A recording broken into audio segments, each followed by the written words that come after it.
Kostam koyam kutamayata kame jarani kome tata. That is the question to be asked if a question has to asked, if a question must be asked. Shankaracharya says, Kostvam, who are you? Koyam, who am I? Kutamayata, where we have come from. Kame Janani, who is our mother? Kome Tata, who is our father?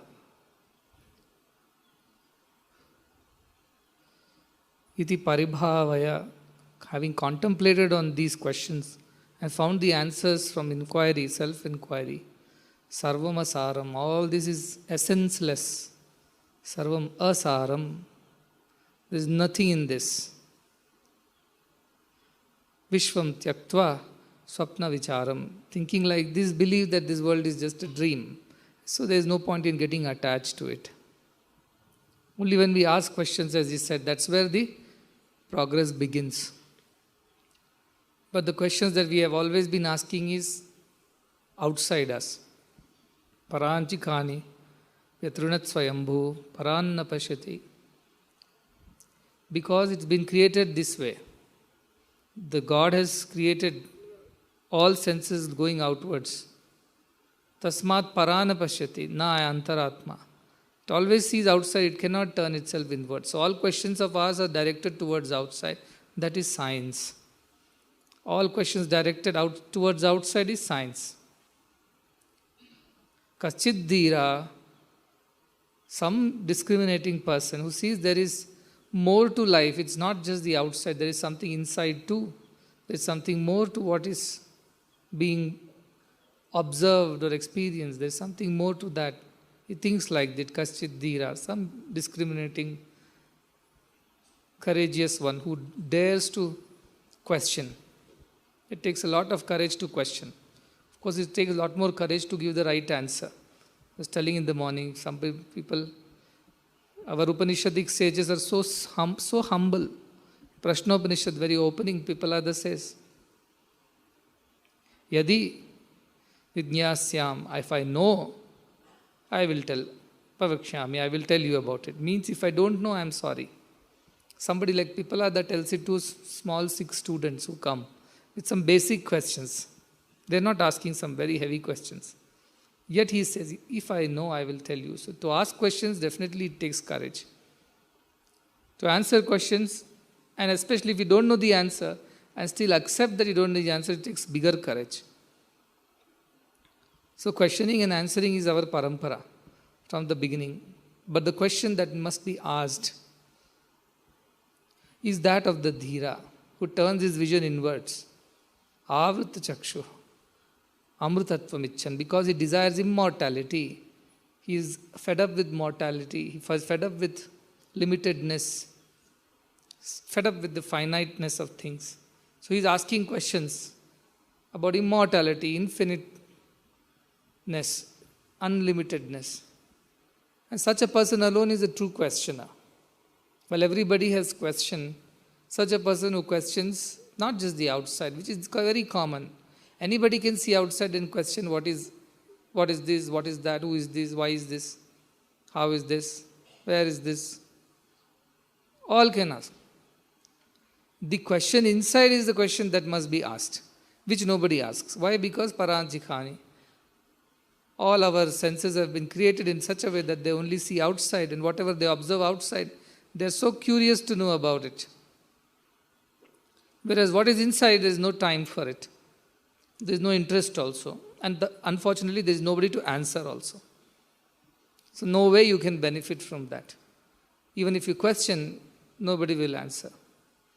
And even if they answer, they don't answer from their experience. They only answer from some intellectual understanding, some reading and listening. They don't really answer from within, from the experience within. Therefore, the questioner never gets convinced, never gets satisfied from the answers, because the answer is not come from experience. And therefore, questioning is a core, central philosophy of our culture. And everybody has the right to ask question. But whom should you ask? How should you ask? There also is a guidance there. Shraddhaya paripatena pariprashnena sevaya. With Shraddha, surrender yourself to the Guru. If you are lucky enough to find one, Mahapurusha Samshraya. If you are lucky enough to find one, you surrender completely without any ego, without any sense of intellectuality about you. I know something. I know nothing. I know nothing. With that feeling, you surrender to a Guru. Pariprashnen, and then ask the right questions. Pariprashna, not just a prashna. Some of a higher kind. What is pariprashna? Questions that relate to within, not the question relating to outside. For that, you have a acharya, you have a teacher. Go and ask him the outside questions. Laws of gravity, laws of magnetism, all these things. But when it comes to the question inside, these kind of questions, Kvastvam, Koyam, Kutamayata, Kame Janani, Kome Tata, not the physical mother, not the physical father, because we have come into this Punarapi Jaranam, Punarapi Maranam. So in some birth, somebody else was my father and mother. In this birth, somebody else is my father and mother. That's all it is. But who is my real father and mother?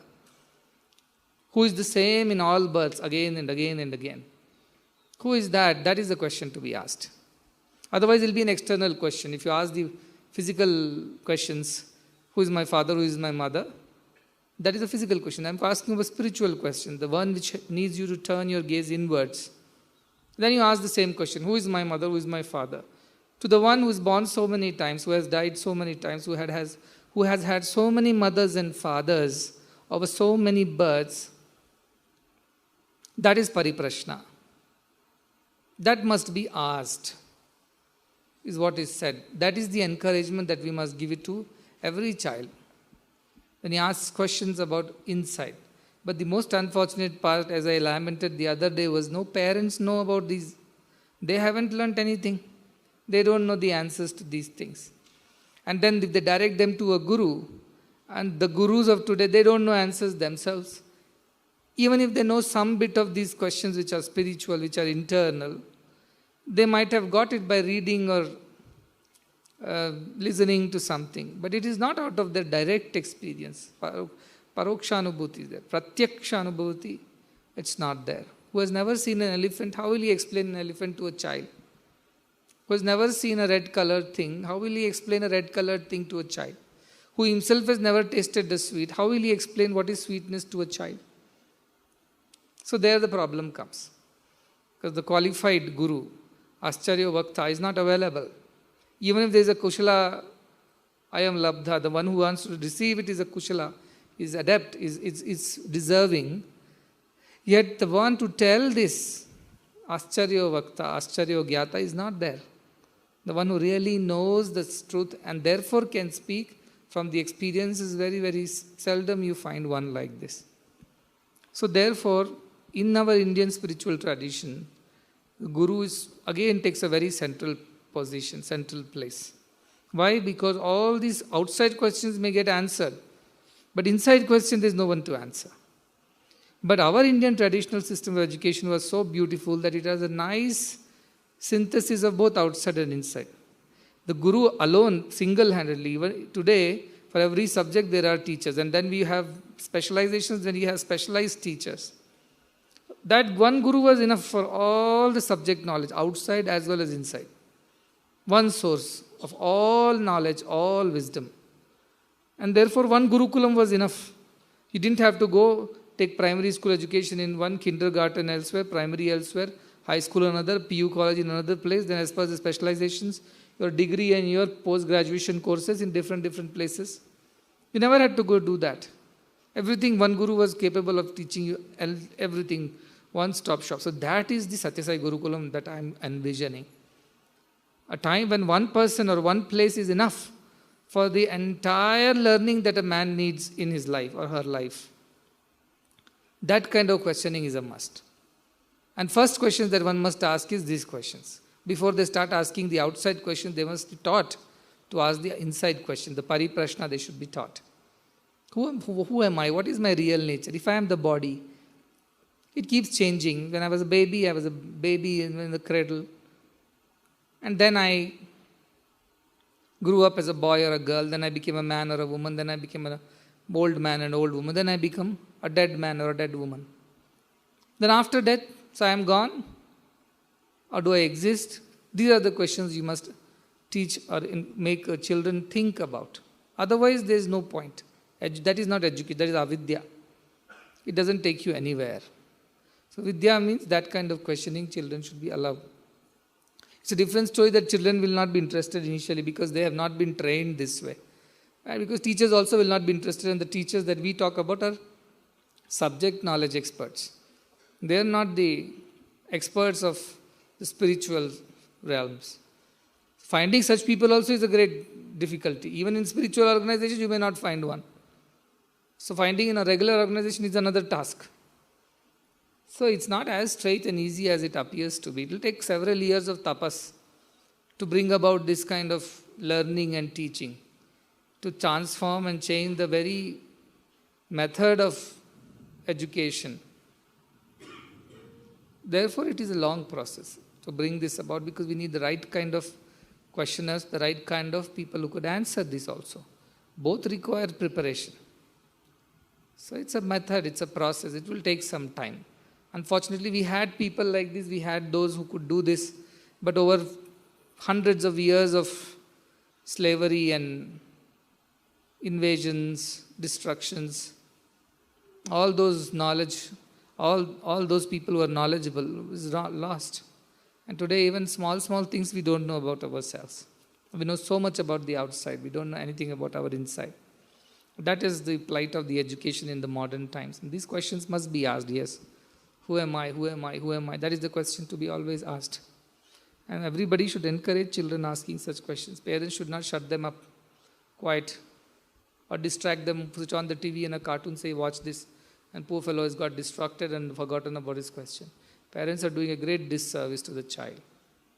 If teachers misdirect them or misguide them or wrongly answer them, or even worse, scold them and shut them up when they ask these questions, teachers are doing great disservice to this. This is Shishya Droha. This is not allowing the child to learn the truth. Is actually you are cheating the child. You are deceiving the child. The education which is not teaching us the higher truths is no education at all. That's not required at all. That kind of education is leading nobody anywhere. We're going in circles. Punarapi Jananam, Punarapi Maranam. And how many times? There is no calculation. Etesha Gananai Na Asa. There is no count of how many times we have come and gone. That's what in Tripura Rahasya Ashtavakra tells Janaka. Etesha, all these, how many times you have come and gone, Gananaiva Na Asa. There is no calculation for that. Should we come back again and still get attached to one place, one set of people and think that is all the truth is? So that kind of push to create some self-inquiry and then the right person to guide them on this path. That ability to answer it correctly. All this, a huge training program is required. It cannot just happen overnight. Years of sadhana, tapas, by the elders, by the youngsters. Long process. By the time we set it up, it will be 25 years when it really reaches the perfection that it needs to reach. I'm still looking at 25 years ahead. We have just started sowing a seed. By the time it grows and becomes a giant tree, it will be 25 years. But that tapas, to continue protecting it and growing it, nurturing it, despite whatever happens, that is the effort of the university. That should be the effort of the university. So that is how you should plan your future learning and everything. I would have been happy if everybody would have just learned this, but unfortunately that cannot be. That is still our Indian country has not awakened itself to that kind of thinking. It's still a sleeping giant. So when it wakes up, it will wake up. So meanwhile, we have to do what we can do. Governments are very half-hearted approaches to education. One side they're saying we'll start only Veda and Veda Patshalas and Veda Samskriti and these teachings. They will not find students. Even if they give free, there won't be anybody. They'll shut it down for the lack of numbers. Because already Veda Patshalas, Gurukulas are running everywhere. Whoever can learn, want to learn, they are already there.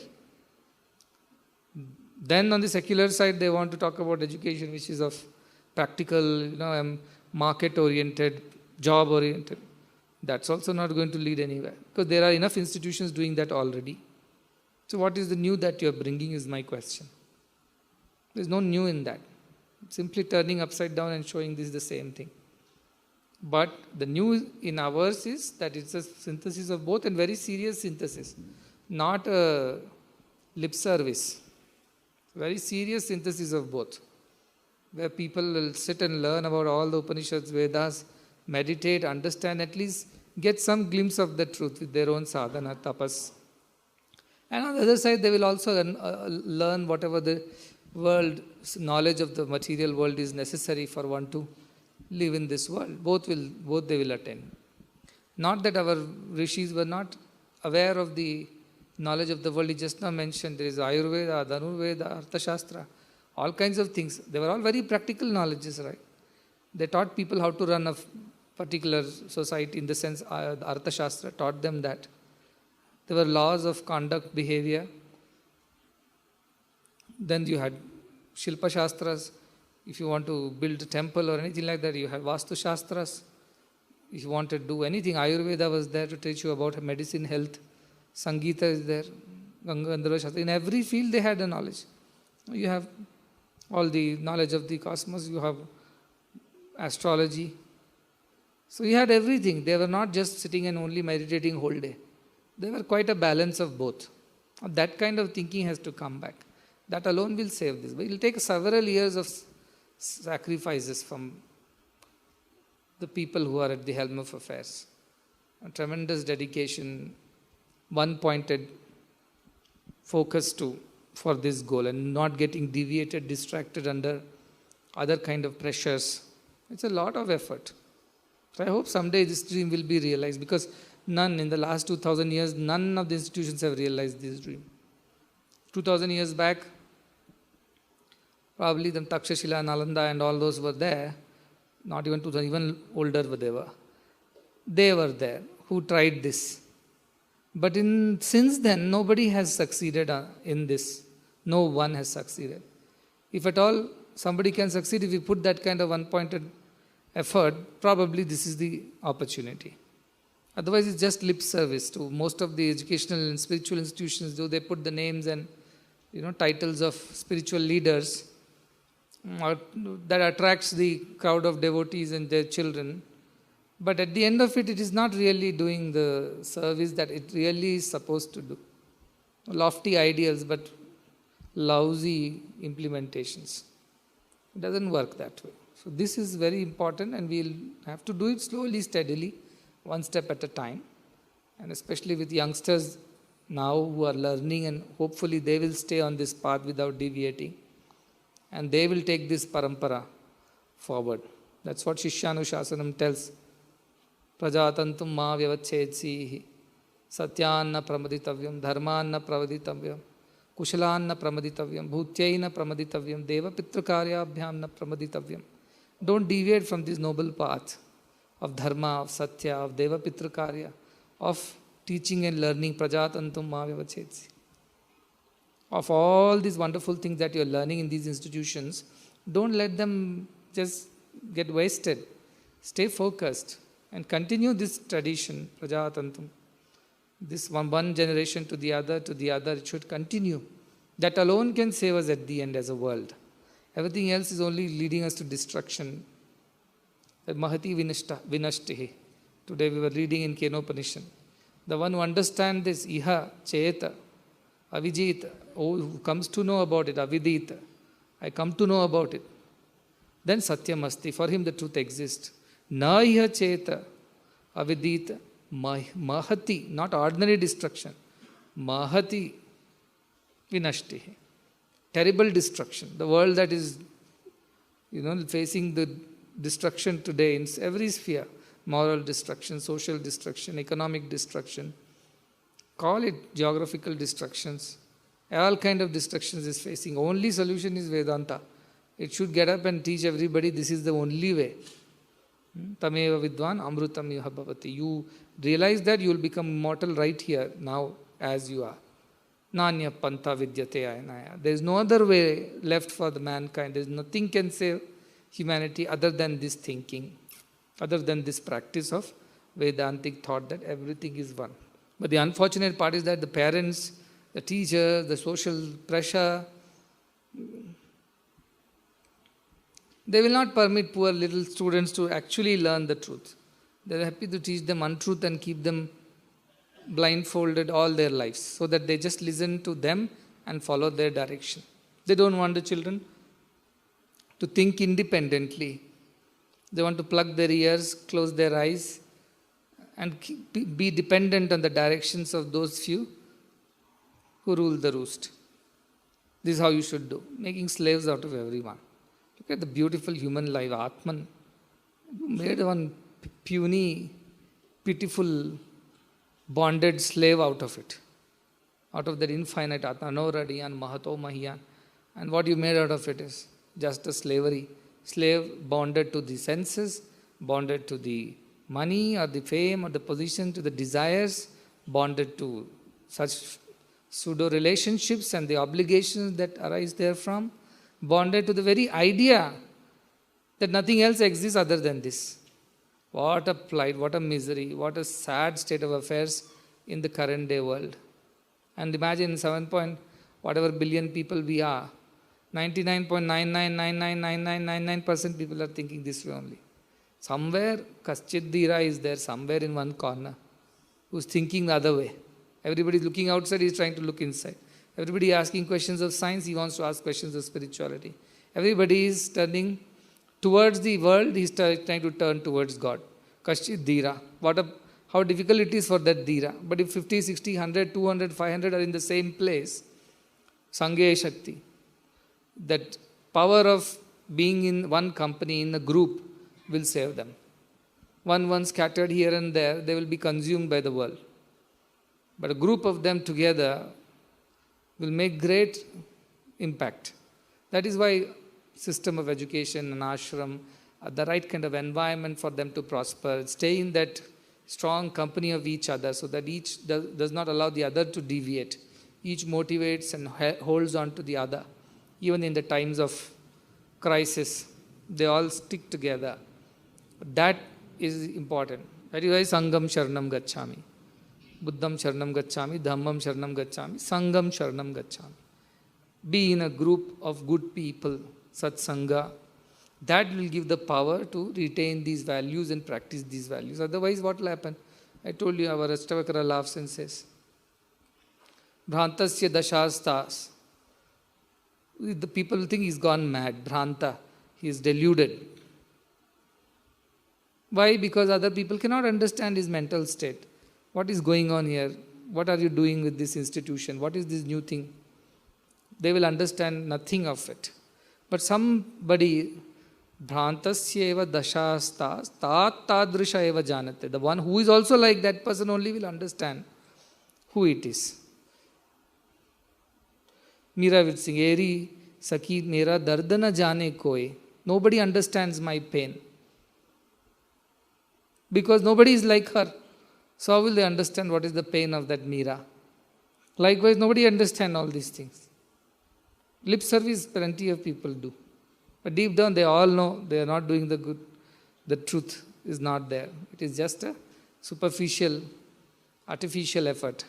The depth is not there in all those efforts. So that should not happen. That is the clarity that I only started with Upanishad classes to the first batch of all the interns and final year graduates before they go to their campuses. Let them only begin from here.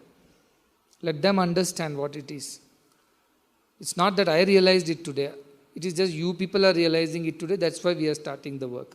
Because Ascharya Vakta is not enough. Kushala, Navayam, Labdha also should be there. The one who receives also should be good. Otherwise, it's going to be one-way effort. So today, you people are realizing, that's why these changes. Till now, nobody was realizing, so there was no change. I have always realized this was the only thing that we ever wanted. This is what we were supposed to do all the time. But unfortunately, everybody has not understood the Maya of the world, deluded them and ensured that they deviated from the original idea. So that should not happen. Is the whole effort that we should be very, very clear at this point in time. And as I said, we have no obligation towards anybody. We are not here to proudly declare to the world we have how many lakhs and thousands and students, nothing like that. Few people who are good, who are steady, who are dhiras, they are more powerful. After all revolutions started with one person somewhere in one corner, who was a dhira. That person started the revolutions. Not a group and not a huge government. Never it happened that way. So that is how it will happen here also. A few people will start this. It will go to all parts of the world over many, many years. But still, at least there is a begin. Well begin is half done. Somewhere it will reach if it has started. So you people have great responsibility from that point of view. What you learn, you experience, then you go and teach. Without experience, you go and teach, then it will be a shallow. People will not really get inspired by that. They may get informed, but they will not get inspired. That's all. Your knowledge can be transferred. Wisdom cannot be. Wisdom has to be earned by one's own effort. That's why Shankaracharya laughs. Too much of people reads things and keep rattling it out, Says, Shabdajala Maharanyam. That is big forest, this Shabdajala is. Chitta Brahmana Kaharanam. And the mind gets confused in, so many shlokas, so many Upanishads, so many Vedas, so many speeches, so many gurus, so many philosophies. Shabdajalam, Maharanyam, Chitta Brahmana Karanam. So what should I do? Ataha prayatnat gyatavyam. By your effort you learn it. Gyatavyam, become a jnani.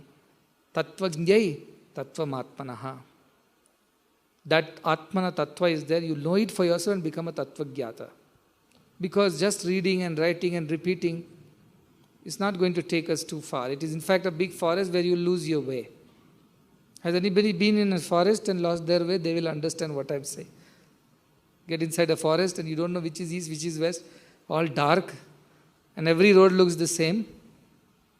You don't know which way to come out from where. How did you enter only? You don't remember. Everything is confusing. Such a problem. It's too much of pandityam leads there only. Too much of ego, delusion, and lost the way.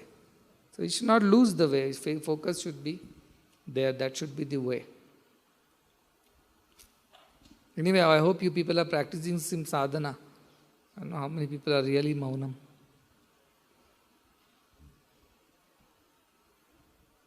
After this 1 month, you should look back at your life and you should feel, that is the way I was talking all the time. Is that the way I was eating all the time? Was that the way I was sleeping all the time? Oh, how horrible that I was all the time thinking of all the things other than God and Brahman. You should feel like that. That is the first sign of transformation.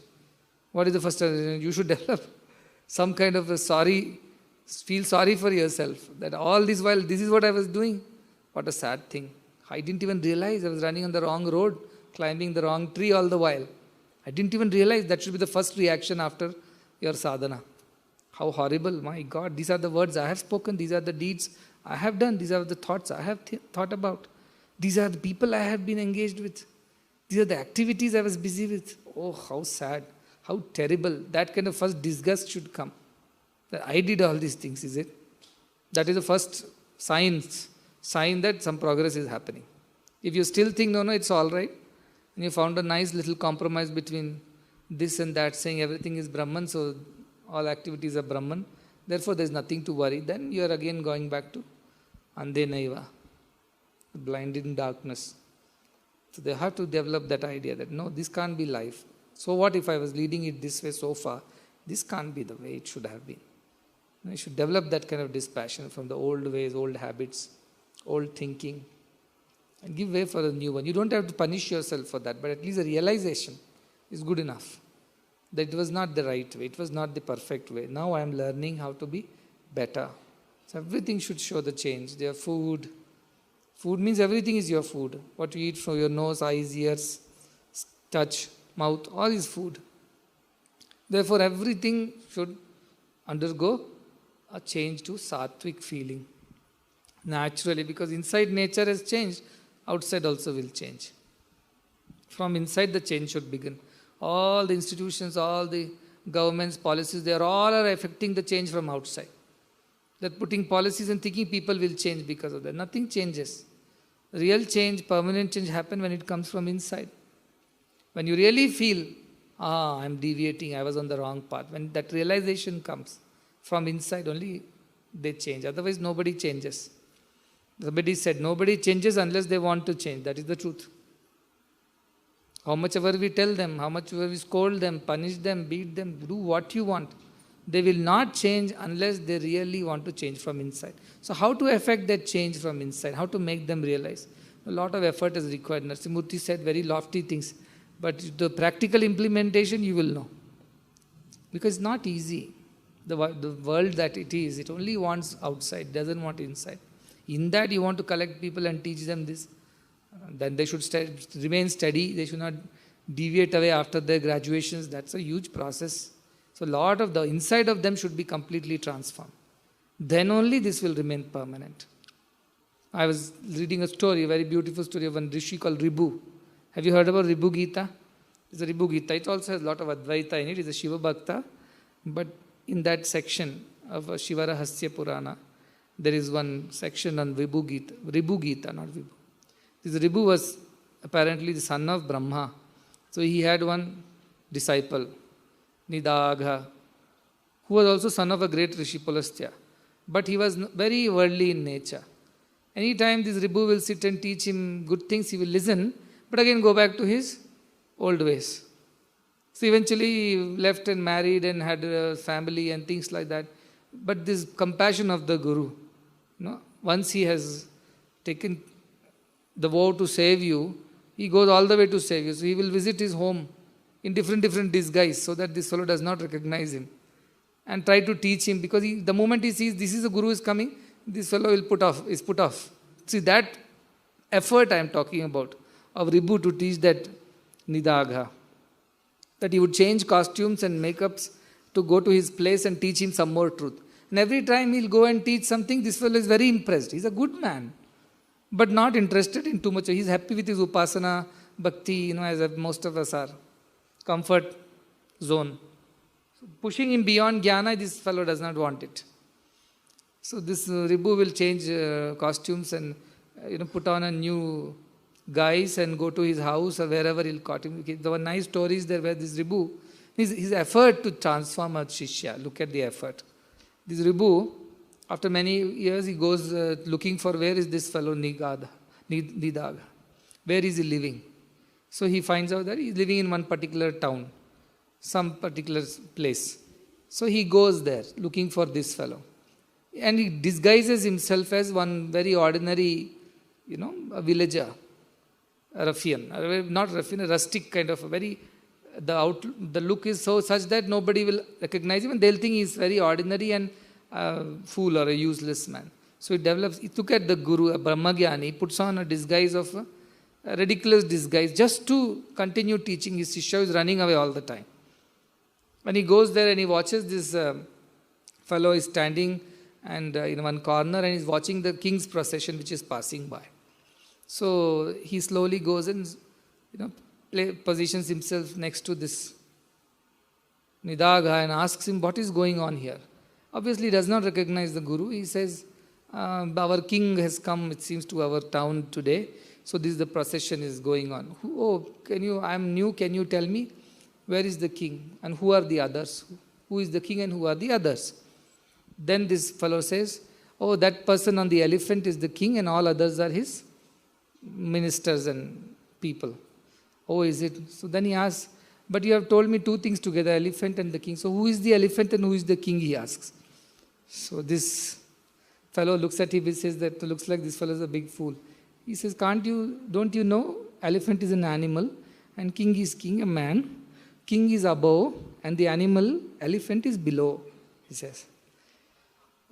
He said, listen, you are saying king is above, elephant is below, I understand. But what is above and what is below? What do you mean by above and below, he asks. Then he says, even after seeing you can't understand, even after saying to you are not able to understand, I think I'll have to demonstrate it to you. So he makes him bend low and he climbs on him and says, see, I am above like the king and you are below like the elephant. So he says, okay. So king is the one who is above and the elephant is below, just like you are above and I am below. Yes, I am above and you are below, he says. Then after he gets off his back, he says, all right, I understood what is above and below. I understood what is king and elephant. What is I and you, he asks. Then he understands, this is my Guru again in another disguise. Finally caught me. Because nobody else will ask a question like this. What is I, what is you, he asks. Kwastvam koyam. Back to the original question. Do you know who is you? I mean, who am I and who are you? Can you answer this question? He asked this fellow again.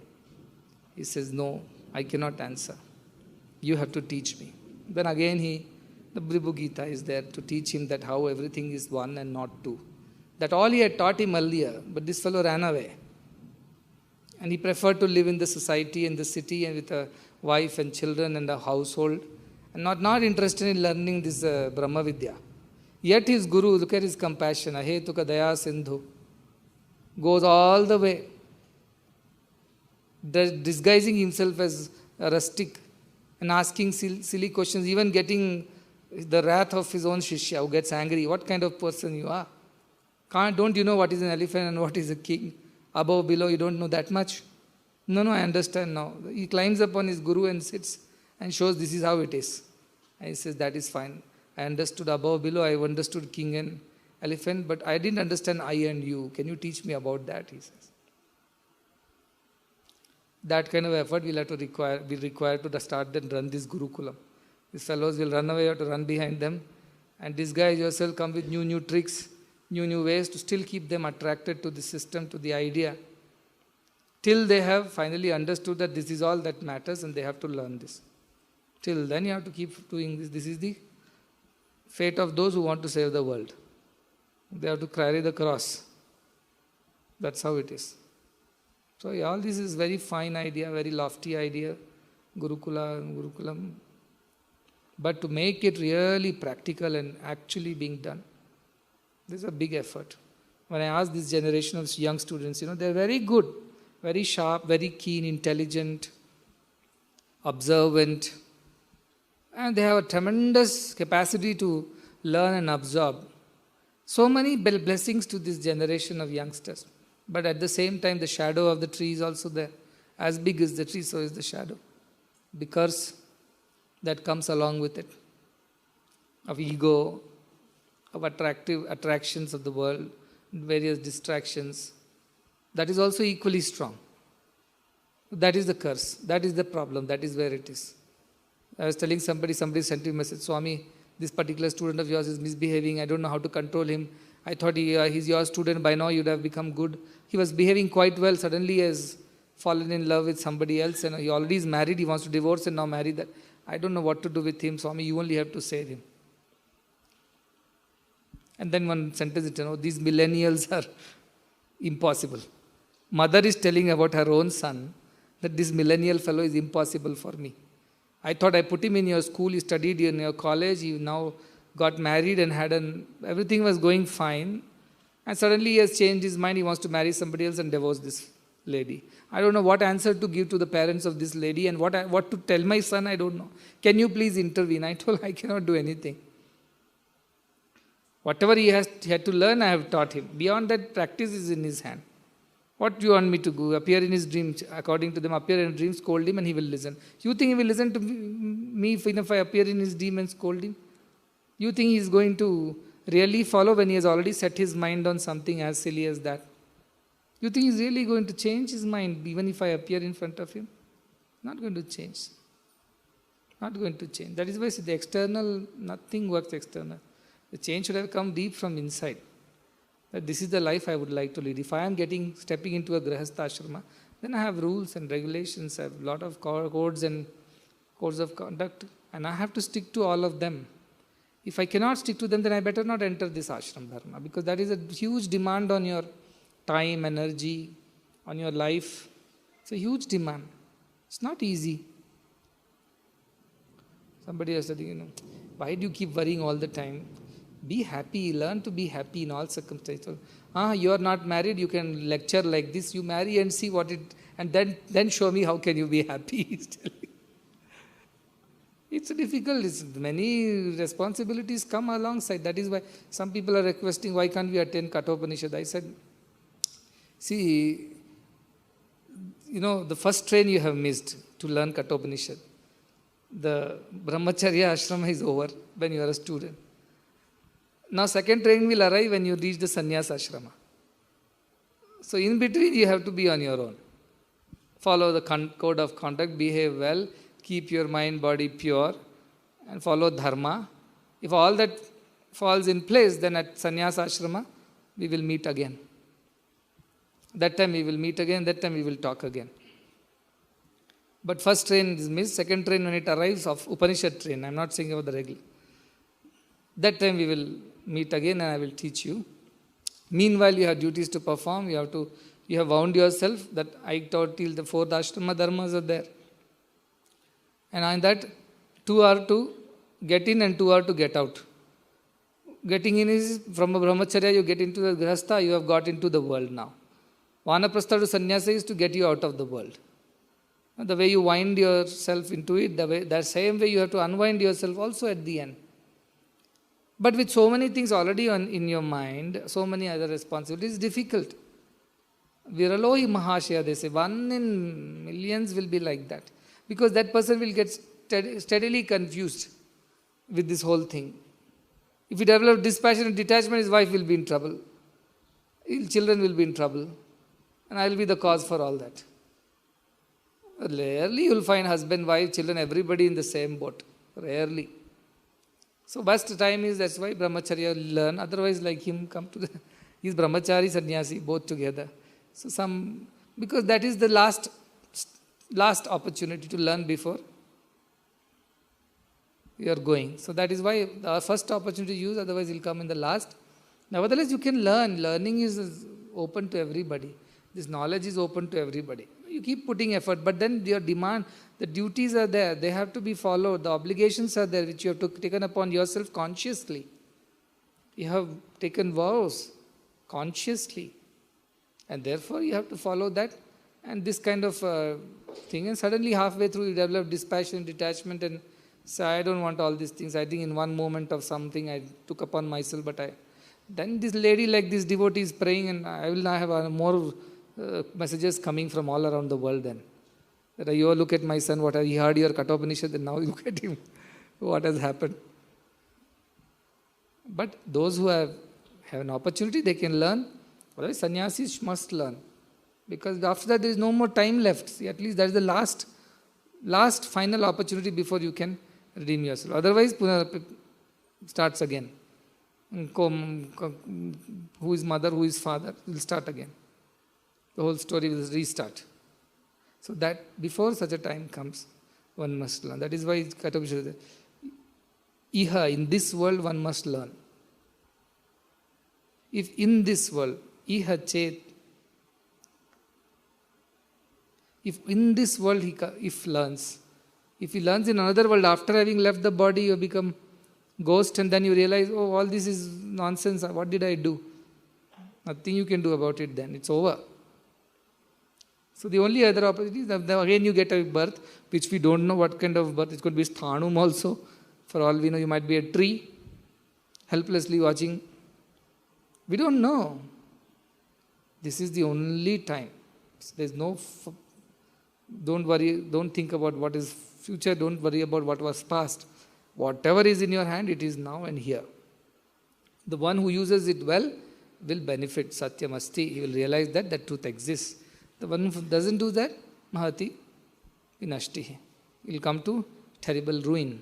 This is the truth. And this is not I am saying. This is what has been said by all those who have experienced this for thousands of years. They are the ones who are saying this. So now that it is there, you have to plan like this accordingly. At the end, nothing else will matter. Nahi nahi rakshati. Dukrun karne, that's what will happen. Bhaja Govindam, Bhaja Govindam. Other than that, nothing will rescue us, nothing will come to our refuge. So that clarity, when we get it, then everything will fall in place. Once you know what you are here for, what is my goal in life, Koham, you find out, and what is my role here.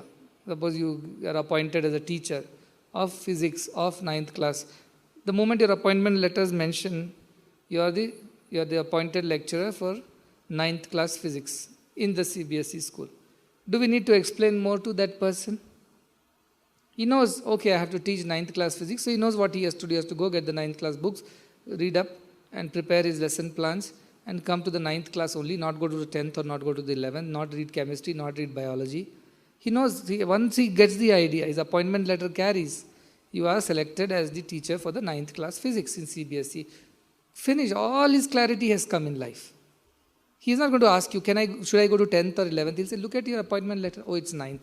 Should I teach chemistry or biology? Look at your appointment letter. It says physics, fine. Should I go to CBSE or high school? Look at your appointment letter. It says CBSE. So go to CBSE, 9th class, physics lecture. That clarity. Kwastam, koyam, kutomai. Where did I come from? What is my role here? What is the purpose of my life? That clarity should come like the appointment letter clarity. That this is the role, this is the job, this is how it has to be done. Once that is clear, everything else will fall in place.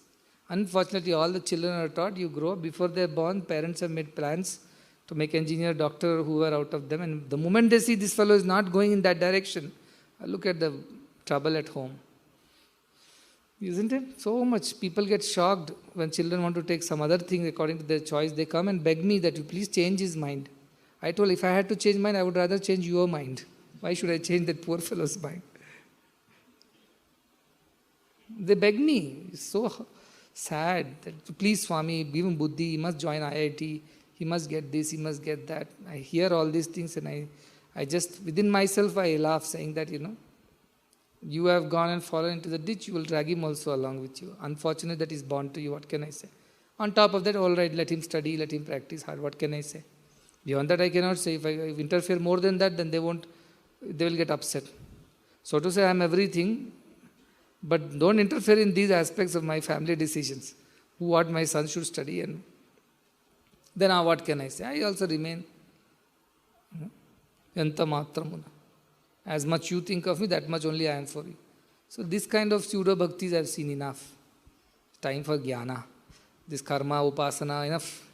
Time for jnana. Because that alone will redeem us from this ultimate freedom it will give, ultimate experience. All others will melt away in this experience. All others will melt away, like the dewdrops disappear when the sun rises. The fog disappears when the sun rises. That is the experience of Atma Jnana, Brahma Jnana. All these delusions, all these ideas of our own, and all these petty things about how can we maximize our profits and income from a son and a daughter. All that will disappear. All these lousy ideas will disappear from the head when that loftiness of Brahma, the Vedanta will appear in your mind.